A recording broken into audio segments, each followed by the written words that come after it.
This is the Real Estate Marketing Podcast, where we teach you how to grow your real estate business. Whether you're a wholesaler, investor, or realtor, this podcast is for you.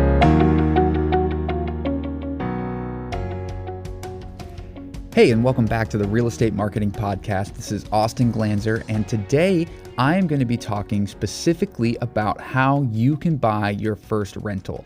But before I jump into that, I have a couple updates for you. First of all, I just want to say thank you so much for listening to this. We've already had over 500 people listen to our podcast, and to be honest with you, I was not expecting that many people to listen and chime in. So thank you. I've been getting a lot of DMs on Instagram, on Facebook, and on other social media, LinkedIn. It's been really cool to just get encouraging text messages from people who are saying, hey man, this has really been helpful and whatnot. So first of all, thank you guys so much for listening to this and just for the encouragement to keep them going. Now, because of all the messages, I'm acting like I'm super popular, but it's not a crazy ton, but it's a decent amount of people who have reached out with questions. I thought, you know what? I probably should start providing more content about how you guys can get started in real estate. So Adam and I, we talked about this, and what we're going to be doing moving forward is Adam and I are going to do kind of a staple show once a week where we're either going to interview somebody or talk about a specific real estate marketing tip. Right? So we'll spend more time on that episode providing heavy content. We have an episode that's going to be coming out next week specifically about how you can reach your customers where they're at. So it's a really great episode. Adam and I already recorded it. Adam has been using this for his business and it helped him grow like crazy. So I'm really excited actually to provide that. And by the end of the episode, I was telling Adam, you know what, this was really good for me to listen to personally in my business. So I know whenever I can provide content that I personally will use, it gets really exciting for me. So anyways, today I want to jump right into 6 steps that you can do to buy your first rental property. So whether you're just brand new, you're newly married, you're friends with me, and you're listening to this out of obligation because I forced you to, it doesn't really matter. These are the 6 steps that I personally took whenever I was looking to buy my first rental property, my first triplex. So the first thing that I did, and I'll put this in the show notes as well. The first thing I did to buy my first rental property is I met with somebody who's been doing it before, right? So if you're listening to this and you're like, I really want to buy my first rental property, I challenge you to take somebody out for coffee or meet with somebody. I guess it is, I'm recording this in the middle of COVID-19. You might not want to go for coffee. Maybe you should go to the park, sit at a bench on opposite sides of the bench and ask them about how the rental process has been. So that's the first thing. Go and meet with somebody. Ask them these questions. Ask them what do they wish that they would have known a long time ago that they know now. Ask them some of the hardest things they've been through. Ask them how good it's been. Ask them how they increased the rent. Ask them how they've evicted people. Ask them a lot of questions, the tough questions. So find someone that you know and trust that has a rental property and ask them the questions that you wish you knew. So that's step number 1. Step number 2 is you are going to set money aside. Okay, so start saving, right? Maybe you already have money saved up, but my suggestion to you is if you're getting started, you can do this with an FHA loan where you only have to put 3.5% down to purchase a property. So for example, if the property is $100,000, you only need to put $3,500 down to buy that property. Well, yeah, it sounds really good on paper, but you have taxes you have to pay, you have insurance you do, you might want to get an inspection, then you buy the home and you want to have a buffer, right, for things to go wrong. I just had a hot water heater go out, so that type of stuff happens all the time. So I would make sure, maybe I would have like $15,000 set aside to buy a modest rental property, so I would really start setting money aside, get rid of debt so you have a low debt to income ratio so you can get more bang for your buck on the property from a loan officer. Now, so the first one was meet with somebody. The second one is set money aside. And the third thing is, what type of investing? Define the type of investing that you want to do. And I've kind of established 4 here that you could do to get started. The first one is house hack.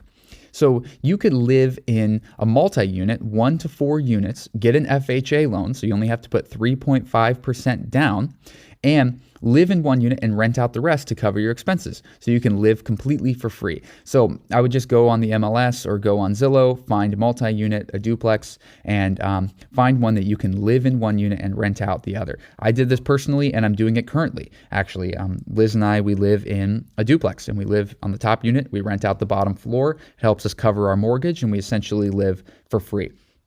The second thing is maybe you just want to buy a single family home and rent it out. That's very simple. There's a lot more out there to buy. So maybe you could find a good deal on a single family home and just rent it out. Maybe you're a single person that just graduated college. Something you could do is buy a single family home and maybe 4 bedrooms or something like that. Rent out 3 bedrooms to your friends, cover your mortgage, and live in one room. And you can live for free and have your friends pay you rent. So maybe you just want to go into a single family. Maybe you have more money, you have a little bit more experience. I would suggest just buying a larger multi-unit.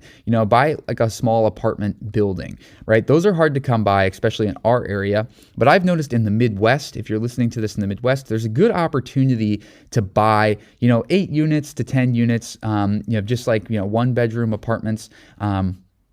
I think there's a good opportunity there to, get a commercial loan and then, actually, get a nice return on your investment there. So maybe you have more money, you want to just go straight into multi-units, or you can get an REIT, and that stands for Real Estate Investment Trust. So let's say you just want to put some money into real estate and you don't want to do any work with it, right? You can just put money into an REIT, which is kind of like a mutual fund, okay? Where you just put money in, a bunch of money goes in, and then you guys can all, put your money towards a larger project. So something you could use is fundrise.com. That's fundrise.com. And I actually do this personally. I put some money into it, and my small amount got put into a larger pool, and then my money is being used in a large investment property in Los Angeles. So it's actually a good opportunity. You don't make as much money on it, but it is a way to, put your money to work. So those are the things. What type of investing do you want to do? Define that. The fourth thing is to build a team. Okay, so what do I mean by build a team? You don't have a business. You don't need to get employees. Like, I'm brand new. Why, Austin, are you telling me to build a team? Well, what I mean is you're going to build a circle of influence that can help you. So there are some people that I think you should get a good relationship with now so you can go to them when problems come. The first thing is you want to meet an agent. Maybe you already have an agent. Maybe you are an agent. So get an agent that you can trust, that you can go to ask questions. And that will be super helpful to have a person you can constantly go to. Now, you don't have to do this, and especially if you're brand new, I don't suggest you do this, but you could get a property manager, right? Meet some property managers, because maybe you don't want to even touch the property. You just want to put money aside, have someone else manage it for you. Look at the best property managers in your area and build a relationship with them. If you're brand new, you can manage the property yourself. It's a little bit extra work, but you do save money. And I manage mine personally. I am looking for a property manager, but so far I've done my own, management of the property. You also want to find a lender. So a lot of times your agent will help you and connect you with a lender, but you can kind of shop around lenders. You don't have to just, do whatever everybody tells you to do. So find a lender that you trust and, kind of compare prices with interest rates on a property. Right now, you can get a good interest rate and save a lot of money long term. So find a lender. You also want to find someone who can provide you insurance. You can shop that around too. You don't have to just do what everybody tells you to do. You can find someone who can save you money on insurance. Now, I don't even think you can buy a property without insurance, but it is very important that you get a good policy. My friend and I were flipping a house. It caught on fire, and we have insurance. We would be in the hole so bad if we did not have insurance on that property. So get insurance.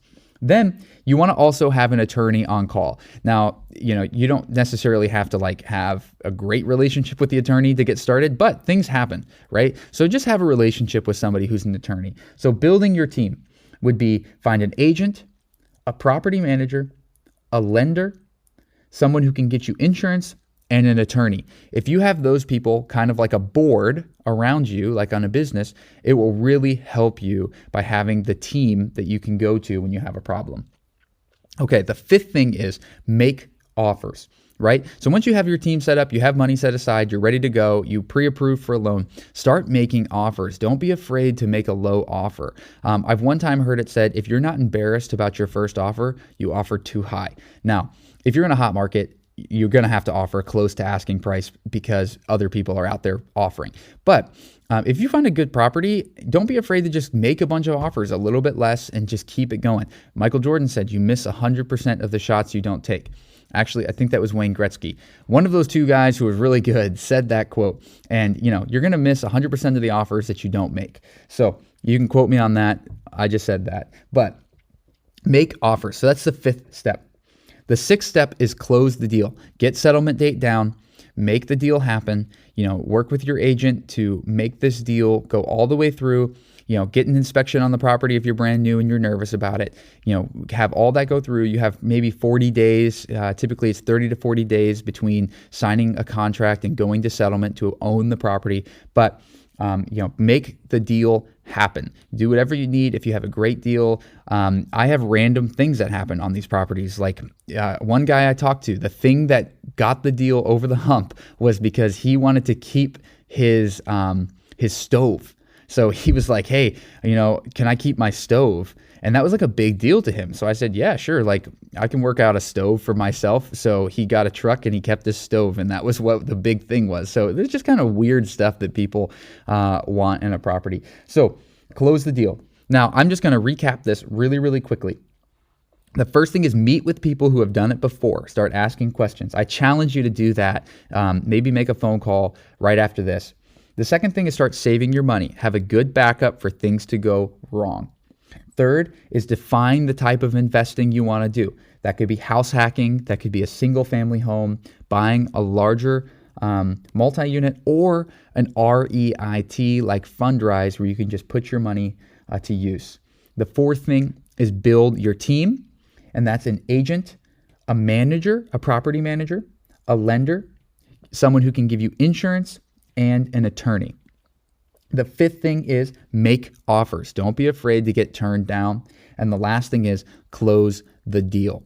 So those are the 6 steps that I personally did to help me buy properties. They are something that you guys can do as well just to get started by meeting with somebody, taking action so you can own a rental property. All right, guys, I hope to be providing more content like this, just simple, quick tips for you guys throughout the week, maybe 2 or 3 times a week. And then Adam and I will do kind of a larger episode where we either interview or provide a good marketing tip for you. So thank you guys so much. Please consider liking this. Leave a review for me. I look at all of them because I have, I think 9 right now. So, it's not very hard to go through them, but I do look at them and I do look at messages that people send me. So let me know if you have any questions there, and we'll talk to you guys later. See ya. Thank you for listening to the Real Estate Marketing Podcast. Please like and subscribe for more content like this. We'll see you later.